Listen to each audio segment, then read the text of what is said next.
الذي خلقكم من نفس واحدة وخلق منها زوجها وبث منهما رجالا كثيرا ونساء واتقوا الله الذي تساءلون به والأرحام إن الله كان عليكم رقيبا يا أيها الذين آمنوا اتقوا الله وقولوا قولا سديدا يصلح لكم أعمالكم ويغفر لكم ذنوبكم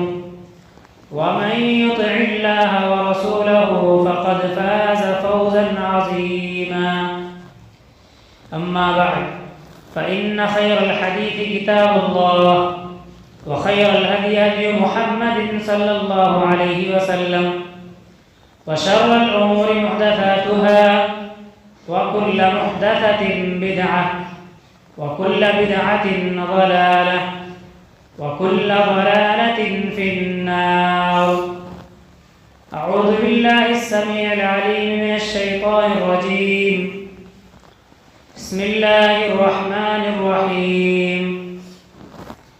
وما آتاكم الرسول فخذوه وما نهاكم عنه فانتهوا.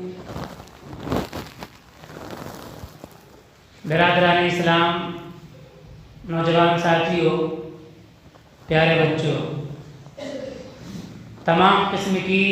تعریف و توصیف، حمد و ثنا، کبریائی، بڑائی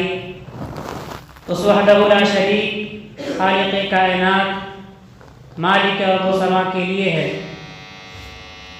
اور لاکھوں کروڑوں درود و سلام ہو تمام انبیاء کرام پر، خصوصاً آخری نبی جناب محمد رسول اللہ صلی اللہ علیہ وسلم پر۔ محترم سامعین، حاضرین جمعہ، پچھلے جمعہ کے اندر میں نے آپ حضرات کے سامنے محبت رسول کی اہمیت، فرضیت پر گفتگو کی تھی۔ اس کے بعد ہم اور آپ کے لیے یہ جاننا نہایت ہی ضروری ہے کہ محبت رسول کے تقاضے کیا ہیں، محبت رسول کی پہچان کیا ہے، محبت رسول کی علامتیں کیا ہیں، کیسے آخر معلوم ہو کہ کون اپنے نبی سے، اپنے رسول سے حقیقی محبت کرتا ہے، سچی محبت کرنے والا کون ہے۔ اس لیے ہم اور آپ کے لیے ضروری ہے کہ محبت رسول کے تقاضے، اس موضوع کو نہایت ہی غور سے سنیں۔ اللہ تعالیٰ سے دعا ہے کہ اللہ ہمیں قرآن و حدیث کی روشنی میں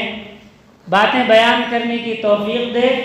اس کے بعد ہم تمام لوگوں کو اس پر عمل کرنے کی توفیق دے، آمین۔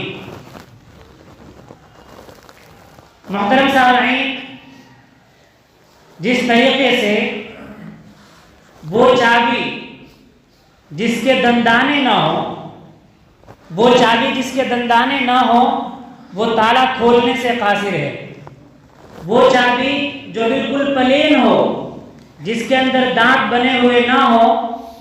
وہ تالا کھولنے سے قاصر ہے، وہ تالا کھولنے کے کام نہیں آ سکتی۔ اسی طریقے سے وہ محبت جو تقاضوں کو پورا نہ کرتی ہو،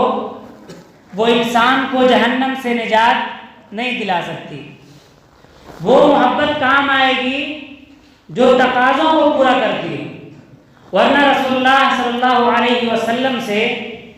ابو طالب بھی بڑی محبت کیا کرتے تھے، اتنی محبت کیا کرتے تھے، کہا کرتے تھے بھتیجے جا اپنے دین کی دعوت دے، اپنے دین کی نشر و اشاعت کر، اپنے دین کی دعوت و تبلیغ کر، تیرے اوپر انگلی اٹھانے والے ہر شخص کی انگلی کو کیا کر دوں گا، کاٹ دوں گا، ان کی انگلی کو قلم کر دوں گا۔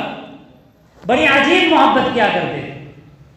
آپ صلی اللہ علیہ وسلم شعب ابی طالب میں محصور ہوئے،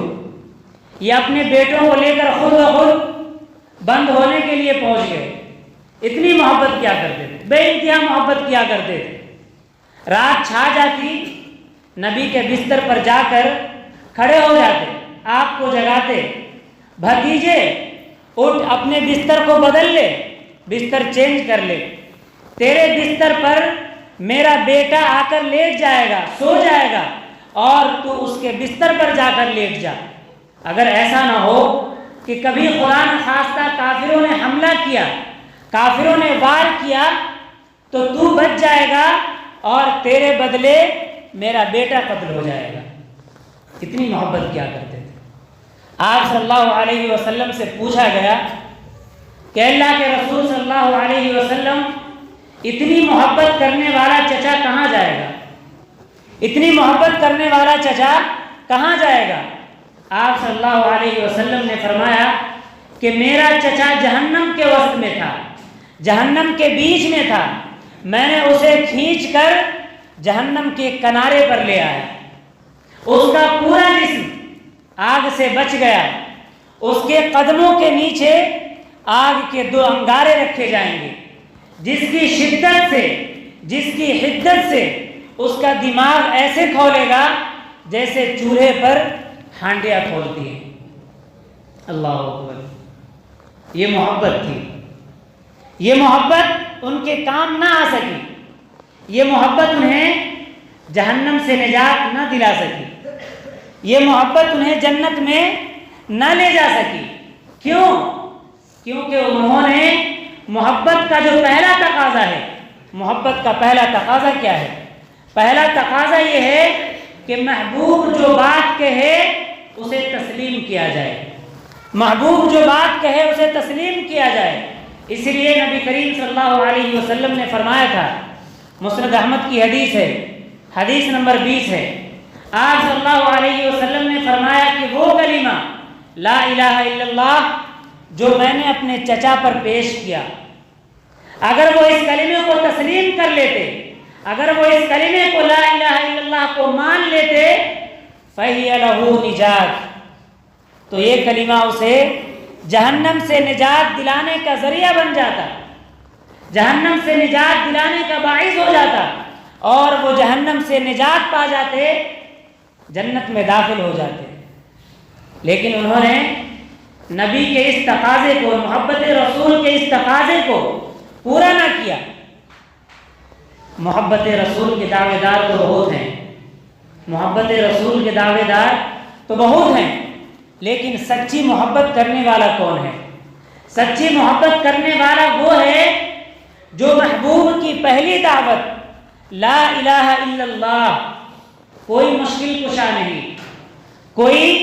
حاجت روا نہیں، کوئی غوث اعظم نہیں، کوئی بری کرنے والا نہیں، کوئی رزق دینے والا نہیں، کوئی آل و اولاد دینے والا نہیں، کوئی حکومت دینے والا نہیں، کوئی غریب نواز نہیں، بندہ نواز نہیں، بندہ پرور نہیں، گنج بخش نہیں، کوئی نہیں الا اللہ، سوائے اللہ تبارک و تعالیٰ کی ذات کے، سوائے عرش والے کے۔ جو شخص اس دعوت کو تسلیم کرتا ہے، دعوت توحید کو مانتا ہے، اس کے تقاضے کو پورا کرتا ہے، اس کے حقوق کی ادائیگی کرتا ہے، وہ شخص اپنے محبوب سے سچی محبت کرتا ہے، وہ شخص اپنے محبوب سے سچی محبت کرتا ہے۔ لیکن جو شخص اس دعوت توحید کو تسلیم نہیں کرتا، اس دعوت توحید کو نہیں مانتا، اس کے تقاضے کو پورا نہیں کرتا، اس کے حقوق کی ادائیگی نہیں کرتا، اس کا مطلب یہ ہے کہ وہ اپنے محبوب سے کیا ہے؟ جھوٹ بولتا ہے، اپنے محبوب سے محبت کرنے میں وہ سچا نہیں ہے۔ اور جھوٹی محبت کیا ہے؟ انسان کو جنت میں نہیں لے جا سکتی، جھوٹی محبت انسان کو جنت میں نہیں لے جا سکتی۔ اب آئیے دیکھتے ہیں کہ کس طرح کی محبت کیا مطالبہ کرتی ہے، محبت کیا ڈیمانڈ کرتی ہے۔ برادران اسلام، حدیث کے راوی ابو سعید خدری رضی اللہ تعالی عنہ ہیں، اور یہ حدیث صحیح سنن ابی داؤد کے اندر موجود ہے، حدیث نمبر ہے 605۔ ابو سعید خدری رضی اللہ تعالی عنہ بیان کرتے ہیں کہ آپ صلی اللہ علیہ وسلم ایک مرتبہ صحابہ کرام کو نماز پڑھا رہے ہوتے ہیں، صحابہ کرام کی امامت کرا رہے ہوتے ہیں، دوران نماز کی حالت میں آپ صلی اللہ علیہ وسلم اپنے جوتے نکال کر بائیں جانب رکھ دیتے ہیں۔ صحابہ کرام جب آپ صلی اللہ علیہ وسلم کے اس عمل کو دیکھتے ہیں تو وہ بھی اپنے اپنے جوتے نکال کر سائڈ میں رکھ دیتے ہیں۔ آپ صلی اللہ علیہ وسلم نماز سے فارغ ہوتے ہیں، نماز مکمل کرنے کے بعد دیکھتے ہیں کہ ہمارے ساتھی، ہمارے صحابہ کرام تمام کے تمام اپنے اپنے جوتے نکال چکے ہیں، سائڈ میں رکھ چکے ہیں۔ آپ صلی اللہ علیہ وسلم پوچھتے ہیں ما حملکم علی القائکم نعالکم، کہ او میرے صحابہ، او میرے ساتھی، تم نے اپنے جوتے کیوں اتار دیے؟ تمہیں اپنے جوتے اتارنے پر کس چیز نے آمادہ کیا؟ صحابہ جواب دیتے ہیں کہ اللہ کے رسول صلی اللہ علیہ وسلم رأیناک القیتنا علیہ، ہم نے آپ کو دیکھا، ہم نے آپ کے قدموں کو دیکھا کہ آپ نے اپنے جوتے اتار دیے، تو ہم کیسے پہنے رہ جائیں؟ فالقینا نعالنا، بس ہم نے بھی اپنے جوتے اتار دیے۔ آپ صلی اللہ علیہ وسلم نے بیان فرمایا کہ میں نے تو اس لیے جوتے اتارے کیونکہ جبرائیل نے میرے پاس آ کر بتلایا کہ میری جوتی کے نیچے گندگی لگی تھی، اس لیے میں نے اپنی جوتی اتار دی۔ صحابہ نے کہا کہ میرے محبوب، آپ نے اس لیے اتاری کیونکہ آپ کے پاس جبرائیل آئے، جبرائیل نے آپ کو بتلایا، آپ سے کہا کہ آپ کی جوتی کے نیچے گندگی لگی ہے، لیکن ہم نے تیری محبت میں اتار دی ہے، ہم نے تیری محبت میں اتار دی ہے۔ اللہ اکبر، یہ اتباع ہے، یہ رسول سے محبت ہے، یہ پیروی ہے آپ صلی اللہ علیہ وسلم کی۔ اسی طریقے سے صحیح بخاری کی حدیث ہے، حدیث نمبر 946 ہے، رسول اللہ صلی اللہ علیہ وسلم میں اعلان فرماتے ہیں، کہتے ہیں کہ جو اللہ پر اور اس کے رسول پر ایمان لاتا ہے، جو اللہ پر اور اس کے رسول پر ایمان لاتا ہے، آج عصر کی نماز یہودیوں کی بستی میں جا کر ادا کریں۔ صحابہ کرام اپنی سواری دوڑاتے ہیں، نماز عصر کا وقت ہو جاتا ہے، محبوب کے پیچھے چلنے والوں کی ایک جماعت کہتی ہے کہ وقت نکلتا ہے، نکل جانے دے، کیونکہ آقا نے فرمایا تھا لا یصلین احد العصر الا فی بنی قریظہ، کہ نماز اگر ادا کرنی ہے، نماز پڑھنی ہے تو یہودیوں کی بستی میں پڑھنی ہے، اس لیے ہم یہودیوں کی بستی میں پہنچ کر نماز ادا کریں گے۔ اللہ اکبر، یہ اتباع ہے، یہ محبت ہے، یہ پیروی ہے۔ اسی طریقے سے صحیح سنن ابی داؤد کی روایت ہے، حدیث نمبر 203 ہے، حدیث کے راوی جابر رضی اللہ تعالیٰ عنہ، وہ بیان کرتے ہیں کہ آپ صلی اللہ علیہ وسلم جمعہ کے دن خطبہ دینے کے لیے ممبر پر کھڑے ہوئے، ممبر پر تشریف لائے اور کہا اجلسو، لوگوں بیٹھ جاؤ، لوگوں بیٹھ جاؤ۔ عبداللہ بن مسعود رضی اللہ تعالیٰ عنہ آ رہے ہوتے ہیں، مسجد کے دروازے پر پہنچتے ہیں، ان کے کانوں سے یہ آواز ٹکراتی ہے، نبی کا فرمان ٹکراتا ہے کہ اجلسو، لوگ بیٹھ جاؤ، وہیں سنتے ہیں، وہیں بیٹھ جاتے ہیں۔ آپ صلی اللہ علیہ وسلم کی نظر پڑتی ہے، دیکھتے ہیں کہ عبداللہ بن مسعود مسجد کے دروازے پر بیٹھے ہیں، باہر ہی ہیں، فرماتے ہیں تعال یا عبداللہ بن مسعود، اے عبداللہ بن مسعود آ جاؤ، اندر آ کر بیٹھ جاؤ۔ یہ سارے فرامین کس کے ہیں؟ نبی کریم صلی اللہ علیہ وسلم کے فرامین ہیں۔ جمعہ کے دن بہت سے لوگ اوپر شور شرابہ کرتے ہیں، آوازیں ہنگامہ کرتے ہیں، تو اس لیے ابھی جو لوگ سن رہے ہیں انہیں چاہیے کہ وہ کیا ہے، شانتی سے اپنی اپنی جگہ لے کر آرام سے بیٹھ جائیں اور نبی کی باتیں کیا ہیں، سنیں۔ اس کے بعد ایک اور حدیث ہے، حدیث کے راوی ہیں ابو ذر رضی اللہ تعالیٰ عنہ، صحیح مسلم کی حدیث ہے، حدیث نمبر 94 ہے۔ ابو ذر رضی اللہ تعالیٰ عنہ بیان کرتے ہیں کہ میں دوپہر کے بعد آپ صلی اللہ علیہ وسلم کے ساتھ مدینہ کی پتھریلی زمین پر جا رہا تھا، مدینہ کی پتھریلی زمین پر جا رہا تھا، اور آپ صلی اللہ علیہ وسلم نے مجھے کہا یا ابا ذر کما انت حتی آتیک، کہ کہ اے ابو ذر میرے واپس آنے تک تم یہیں ٹھہرو، میرے واپس آنے تک تم یہیں رکو۔ ابو ذر رضی اللہ تعالیٰ عنہ کہتے ہیں کہ آپ صلی اللہ علیہ وسلم وہاں سے تشریف لے گئے، چلے گئے۔ آپ صلی اللہ علیہ وسلم میرے آنکھوں سے اوجھل ہو گئے، کچھ دور چلے گئے، آپ صلی اللہ علیہ وسلم مجھے نظر نہیں آ رہے تھے۔ اتنے میں میری کانوں سے کچھ آواز سنائی دیتی ہے، میں شور شرابے کی آواز سنتا ہوں، گھبرا جاتا ہوں، مجھے خدشہ پیدا ہوتا ہے کہ ایسا نہ ہو کہ میرے محبوب کے ساتھ کوئی حادثہ نہ پیش آ گیا ہو، کوئی واقعہ نہ پیش آ گیا ہو۔ میرا دل کرتا ہے، میں ارادہ کرتا ہوں ان اتبعہ، کہ میں آپ صلی اللہ علیہ وسلم کے پیچھے جا کر دیکھوں کہ ایسا نہ ہو کہ آپ صلی اللہ علیہ وسلم کے ساتھ کوئی حادثہ، کوئی واقعہ پیش آ گیا ہو۔ آخر وہ واقعہ کیا ہے، کون سی بات ہے، کس چیز کی آواز ہے، پتہ لگانے کے لیے میرا دل کہا کہ میں آپ کے پیچھے چلوں۔ لیکن مجھے پھر اپنے نبی کا فرمان یاد آ گیا، اپنے نبی کا حکم یاد آ گیا کہ نہیں، ہمارے نبی نے کہا تھا، ہمارے آقا نے کہا تھا کہ یا ابا ذر کما انت حتی آتیک، اے ابو ذر تم یہیں رکنا، میرے واپس آنے تک تم یہیں ٹھہرے رہنا، یہیں رکے رہنا۔ فانتظرتہ، یہ حکم یاد آ جانے کے بعد، یہ آپ صلی اللہ علیہ وسلم کا فرمان یاد آ جانے کے بعد میں وہیں آپ صلی اللہ علیہ وسلم کا انتظار کرنے لگا۔ یہ اتباع ہے، یہ پیروی ہے۔ اللہ تبارک و تعالیٰ نے سورہ حشر کے اندر فرمایا ہے وَمَا آتَاكُمُ الرَّسُولُ فَخُذُوهُ، کہ جو رسول تمہیں دے وہ لے لو، جس چیز کا حکم تمہیں دے اس پر عمل پیرا ہو جاؤ۔ صحابہ کرام نے اسے بخوبی کر کے دکھلایا ہے۔ وَمَا نَهَاكُمْ عَنْهُ فَانْتَهُوا، اور جس چیز سے تمہیں روک دیں، منع کر دیں، فَانْتَهُوا، تم باز آ جاؤ، تم رک جاؤ۔ اب آئیے دیکھتے ہیں اس کے تعلق سے انس رضی اللہ تعالی عنہ راوی حدیث ہے، بیان کرتے ہیں، صحیح بخاری کی حدیث ہے، بیان کرتے ہیں کہ ہم لوگ فضیخ کھجور سے بنائی گئی شراب استعمال کیا کرتے تھے۔ فضیخ کھجور سے بنائی گئی یعنی اعلیٰ قسم کی کھجور یعنی شراب ہوا کرتی تھی، کھجور سے بنائی گئی، یا انگور، فضیخ کے معنی ہوتے ہیں انگور کا رس یا کچی کھجور کا رس، فضیخ کے معنی ہوتے ہیں۔ انس بن مالک رضی اللہ تعالی عنہ کہتے ہیں کہ ہم لوگ فضیخ کھجور سے بنائی گئی شراب ہی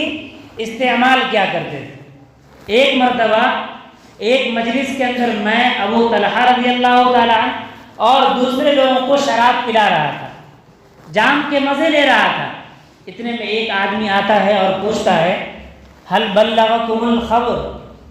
کیا تمہارے پاس کوئی خبر آئی ہے، کیا تم تک کوئی خبر پہنچی ہے، کسی بات کی اطلاع ملی ہے؟ صحابہ جواب دیتے وما ذاک، کون سی خبر، کون سی خبر، کون سی اطلاع؟ وہ آدمی جواب دیتا ہے حرمت الخمر، حرمت شراب کی اطلاع، حرمت شراب کی خبر کہ شراب کیا ہے، حرام قرار دے دی گئی ہے، آج سے شراب کی حرمت نازل ہو گئی ہے۔ یہ سننے کے بعد صحابہ کرام آواز دیتے ہیں احرق هذه القلال یا انس، کیونکہ انس رضی اللہ تعالیٰ عنہ کیا پارٹی چل رہی تھی، پلا رہے تھے۔ صحابہ کرام نے آواز دی احرق هذه القلال یا انس، کہ انس یہ سارے مٹکے کیا کر دو، انڈیل دو، یہ سارے مٹکے بہا دو۔ انس بن مالک رضی اللہ تعالیٰ عنہ بیان کرتے ہیں کہ اس آدمی کے بتانے کے بعد، یہ خبر دینے کے بعد، فما سألوا عنها ولا رجعوا، کسی نے بھی کچھ بھی سوال نہیں کیا، کسی نے کچھ بھی نہیں پوچھا اور نہ ہی اس مسئلے میں تکرار کی۔ جب فرمان آ گیا تو صحابہ کرام اس پر عمل پیرا ہو گئے۔ اسی طریقے سے انس بن مالک رضی اللہ تعالی عنہ راوی حدیث ہیں، روایت کرتے ہیں کہ خیبر کے موقع سے رسول اللہ صلی اللہ علیہ وسلم کے پاس ایک آدمی آتا ہے اور کہتا ہے اللہ کے رسول صلی اللہ علیہ وسلم اکلت الحمر، لوگ کیا ہیں، گدھے کے گوشت کھا رہے ہیں، خوب کھا رہے ہیں۔ فسکت، آپ صلی اللہ علیہ وسلم خاموشی اختیار کرتے، آپ صلی اللہ علیہ وسلم چپ رہتے ہیں۔ دوسرا شخص آتا ہے، کہتا ہے اللہ کے رسول صلی اللہ علیہ وسلم اکیلت الحمر، لوگ کیا ہے گھریلو گدھے کے گوشت کھا رہے ہیں، آپ صلی اللہ علیہ وسلم خاموشی اختیار کرتے ہیں، چپ رہتے ہیں۔ تیسرا شخص آتا ہے اور کہتا ہے اللہ کے رسول صلی اللہ علیہ وسلم افنیت الحمر، کہ لوگ گھریلو گدھے ذبح کر کر کے گوشت کھا کر کے گھریلو گدھے ختم کر ڈالے۔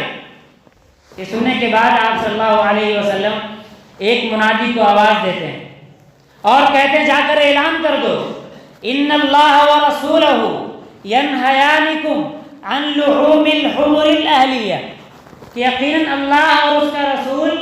تمہیں گھریلو گدھے کے گوشت سے منع فرما رہا ہے۔ جیسے یہ حکم آ گیا، راوی حدیث انس رضی اللہ تعالیٰ عنہ کہتے ہیں کہ اس وقت ہانڈی میں جو گوشت بن رہے تھے، صحابہ کرام ان گوشتوں کو بھی کیا کر دیا، انڈیل دیا، بہا دیا، اس کی پرواہ نہیں کی کہ اس ہانڈی کے اندر اتنے مسالے لگے ہیں، اتنے تیل لگے ہیں، اتنے گوشت ہیں، یہ ساری محنتیں ہیں، ان چیزوں کی پرواہ نہیں کی،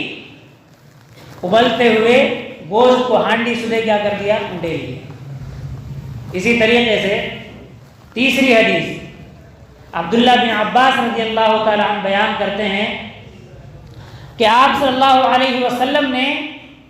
ایک آدمی کو سونے کی انگوٹھی پہنے ہوئے دیکھا، یہ مشہور واقعہ ہے، سونے کی انگوٹھی پہنے ہوئے دیکھا، آپ صلی اللہ علیہ وسلم نے اس کے ہاتھ سے اتار کر پھینک دی اور فرمایا کہ یعمد احدکم الی جمرۃ من نار فیجعلها فی یدہ، کہ تم میں سے کوئی شخص عمدن جان بوجھ کر اپنے ہاتھ کے اندر آگ کا انگارہ لے لیتا ہے۔ آپ صلی اللہ علیہ وسلم یہ کہہ کر چلے جاتے ہیں۔ صحابہ کرام اس آدمی سے کہتے ہیں خود خاتمک، اپنی انگوٹھی کیا ہے لے لو، انگوٹھی لے لو، انتفع بہ، اور اس کے ذریعے سے دوسرے فائدے حاصل کر لو، اپنی بیویوں کو دے دو، اپنی بچیوں کو دے دو، بیچ کر دوسرے فائدے حاصل کر لو۔ اس نے کیا کہا، لا واللہ، نہیں اللہ کی قسم، لا آخذہ ابدا، واللہ قد طرحہ رسول اللہ صلی اللہ علیہ وسلم، کہ جس چیز کو ہمارے نبی صلی اللہ علیہ وسلم نے، میرے محبوب نے جس چیز کو پھینک دیا ہے، میں اسے کبھی اٹھانے والا نہیں ہوں، میں اسے کبھی لینے والا نہیں ہوں۔ اگرچہ ان کے لیے کیا تھا، جائز تھا کہ لے کر کے وہ اپنے بیوی کو دے دیتے، بچیوں کو دے دیتے، بیچ کر کے کچھ اور فائدے استعمال کر لیتے، لیکن یہاں دیکھیے کہ صحابہ کرام نے آپ صلی اللہ علیہ وسلم کے فرامین پر کس طرح عمل کرنے کی کوشش کی، کس طرح عمل کیا آپ صلی اللہ علیہ وسلم کے فرامین پر، کہ آپ صلی اللہ علیہ وسلم کا حکم آیا اور اس کو اپنی زندگی میں نافذ کر لیا۔ یہ ہے اتباع، اور یہ ہے محبت رسول کا پہلا تقاضا جس پر صحابہ کرام نے عمل کر کے دکھلایا۔ برادران اسلام، اسی طریقے سے محبت رسول کا دوسرا تقاضا یہ ہے کہ آپ صلی اللہ علیہ وسلم کی مدد کی جائے، آپ صلی اللہ علیہ وسلم کی عزت و تکریم کی جائے۔ اللہ تبارک و تعالیٰ نے سورہ اعراف کی آیت نمبر 197 ہے، اللہ تبارک و تعالیٰ نے فرمایا فالذین آمنوا بہ وعزروہ ونصروہ واتبعوا النور الذی انزل معہ اولئک هم المفلحون، کہ جو لوگ رسول اللہ صلی اللہ علیہ وسلم پر ایمان لاتے ہیں، ان کی عزت و تکریم کرتے ہیں، ان کی مدد کرتے ہیں، قرآن کریم کی اتباع کرتے ہیں، اولئک هم المفلحون، یہی لوگ کیا ہیں، فلاح پانے والے ہیں، یہی لوگ کامیابی حاصل کرنے والے ہیں۔ اسی طریقے سے صحیح بخاری کی حدیث ہے، راوی حدیث ابو ہریرہ رضی اللہ تعالیٰ عنہ بیان کرتے ہیں کہ آپ صلی اللہ علیہ وسلم نے بیان فرمایا کہ اگر انصار کسی وادی میں چلے تو میں بھی اس وادی میں چلوں گا، اگر انصار کسی گھاٹی میں چلے تو میں بھی اس گھاٹی میں چلوں گا، لولا الہجرۃ، اگر میں ہجرت نہ کیا ہوگا یا جس کی وجہ سے میں مہاجر کہلاتا ہوں، لکنت امرأ من الانصار، تو میں انصار کا ایک فرد ہونا پسند کرتا، یعنی میں انصاری ہونا، انصاری کہلانا پسند کرتا۔ ابو ہریرہ رضی اللہ تعالیٰ عنہ بیان کرتے ہیں ما ظلم بی ابی و امی، کہ میرے ماں باپ آپ پر قربان ہو، آپ صلی اللہ علیہ وسلم نے یہ کلمات بیجا نہیں کہے، بلکہ آپ صلی اللہ علیہ وسلم نے درود فرمایا ہے۔ کیوں؟ آووہ و نصروہ، کیونکہ انصار نے آپ صلی اللہ علیہ وسلم کو پناہ دیا ہے، آپ صلی اللہ علیہ وسلم کو ٹھکانہ دیا ہے، آپ صلی اللہ علیہ وسلم کی حفاظت کی ہے، آپ صلی اللہ علیہ وسلم کی مدد فرمائی ہے۔ برادران اسلام، اسی طریقے سے محبت کے تقاضوں میں سے ایک تقاضا یہ ہے کہ آپ صلی اللہ علیہ وسلم کی زندگی میں آپ صلی اللہ علیہ وسلم کا دفاع کیا جائے، جیسا کہ راوی حدیث انس بن مالک رضی اللہ تعالی عنہ بیان کرتے ہیں کہ احد کے روز شکست کھا جانے کی وجہ سے صحابہ کرام آپ صلی اللہ علیہ وسلم سے الگ ہو جاتے ہیں، اور صرف ابو طلحہ رضی اللہ تعالی عنہ آپ کے پاس رہتے ہیں، اور ابو طلحہ رضی اللہ تعالی عنہ اپنی ڈھال آپ کے اوپر کر دیتے ہیں، اور جب کوئی صحابی تیر کا ترکش لے کر نکلتا تو آپ صلی اللہ علیہ وسلم کہتے انصرھا لأبی طلحہ، کہ اس تیر کو ابو طلحہ کے لیے رکھ دو، اور جب آپ صلی اللہ علیہ وسلم اپنا سر مبارک اونچا کر کے کافروں کو دیکھتے تو ابو طلحہ رضی اللہ تعالیٰ عنہ کہتے کہ اللہ کے رسول صلی اللہ علیہ وسلم میرے ماں باپ آپ پر قربان، لا تشرف، آپ اپنا سر مبارک اونچا کر کے نہ دیکھیں، لا یصبک سہم من سہام القوم، کہیں ایسا نہ ہو کہ کسی کافر کا تیر آپ کو لگے، کسی کافر کا تیر آپ کو نہ لگ جائے، نحری دون نحری، میرا سینہ آپ کے سینے کے آگے ہے۔ اللہ اکبر۔ یہ تھا آپ صلی اللہ علیہ وسلم کی زندگی میں آپ صلی اللہ علیہ وسلم کا دفاع کرنا۔ یہ بھی کیا ہے؟ محبت رسول کے تقاضوں میں سے ایک تقاضا ہے۔ اسی طرح محبت رسول کے تقاضوں میں سے ایک تقاضا یہ ہے کہ آپ صلی اللہ علیہ وسلم کی وفات کے بعد شریعت کی حفاظت کرنا، شریعت کا دفاع کرنا، جیسا کہ مشہور حدیث ہے، صحیح بخاری کی حدیث ہے، مانعین زکوٰۃ کا واقعہ، کہ آپ صلی اللہ علیہ وسلم کی وفات کے بعد بہت سے لوگ کیا ہیں، زکوٰۃ دینے سے، عرب کے بہت سے قبیلے زکوٰۃ دینے سے منع کر دیتے ہیں، انکار کر دیتے ہیں، لیکن ابو بکر رضی اللہ تعالی عنہ واللہ لأقاتلن من فرق بین الصلاۃ والزکاۃ، کہ میں ضرور ان لوگوں سے قتال کروں گا جو نماز کے درمیان اور زکوٰۃ کے درمیان فرق کرتے ہیں۔ فإن الزکاۃ حق المال، کیونکہ زکوٰۃ کیا ہے؟ مال کا حق ہے، جس طریقے سے نماز جسم کا حق ہے۔ اور اسی حدیث کے اندر ہے کہ ابو بکر رضی اللہ تعالی عنہ بیان کرتے ہیں کہ اللہ کی قسم اگر لوگ مجھے ایک بکری کا بچہ نہیں دیں گے جو آپ صلی اللہ علیہ وسلم کے دور میں آپ صلی اللہ علیہ وسلم کو دیا کرتے تھے، لقاتلتهم علی منعها، تو میں ان کے نہ دینے کی وجہ سے میں ان سے کیا کروں گا؟ قتال کروں گا۔ یہ تھا آپ صلی اللہ علیہ وسلم کی وفات کے بعد آپ صلی اللہ علیہ وسلم کی شریعت کا دفاع کرنا۔ یہ بھی محبت کے تقاضوں میں سے کیا ہے؟ ایک تقاضا ہے۔ اب آخر میں اللہ تعالیٰ سے دعا ہے کہ اے اللہ ہم تمام لوگوں کو سننے سے زیادہ عمل کرنے کی توفیق دے، اے اللہ ہمیں دین کا جذبہ پیدا فرما، اے اللہ ہمارے دلوں کو دین کے لیے، اسلام کے لیے کھول دے، اے اللہ ہم میں جو بیمار ہیں ان کی بیماری کو دور کر دے، اے اللہ جو پریشان حال ہیں ان کی پریشانیوں کو دور کر دے، اے اللہ جو قرض دار ہیں ان کے قرضے کو ادا کر دے۔ آمین۔ بارک اللہ لنا ولکم فی القرآن العظیم ونفعنا وإیاکم بالآیات والذکر الحکیم، انہ تعالی جواد الکریم ملک الرؤوف الرحیم۔